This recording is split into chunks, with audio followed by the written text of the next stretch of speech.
கொடுத்துட்டு இருக்க, என்கிட்ட பேசுடா. என்கிட்ட பேசுனியாடா நீ? அப்போ ஏன் நான் எங்க ஷூட்டுக்கு போறேன் என்ன பண்ற உனக்கு தெரியாதா? என்கிட்ட வந்து பேசுனியா நீ? உங்க வீட்டுல இருந்து ஒரு போன் கூட எனக்கு வரலடா.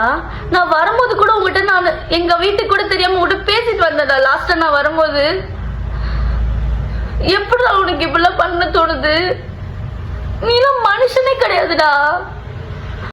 6 மாசமா எங்கே ஸ்வேதா போயிருந்த? இல்லை நீ என்ன சொல்கிற? நேரில் வந்து பார்த்தியா, பேசுனியான்னு? எவ்வளோ மெசேஜஸ், எவ்வளோ ஃபோன் கால்ஸ் பண்ணியிருப்பேன். உன் ஃப்ரெண்டு வீட்டுக்கு வந்தேன், உன் ஷூட்டிங் ஸ்பாட் வந்தேன். ஆனால் நீ என்ன பண்ண ஸ்வேதா? என் மேலே தான் தப்பு இல்லை. சரி, உனக்கு எனக்கு என்ன சண்டை ஸ்வேதா? ஏன் நீ வீட்டை விட்டு போனேன்?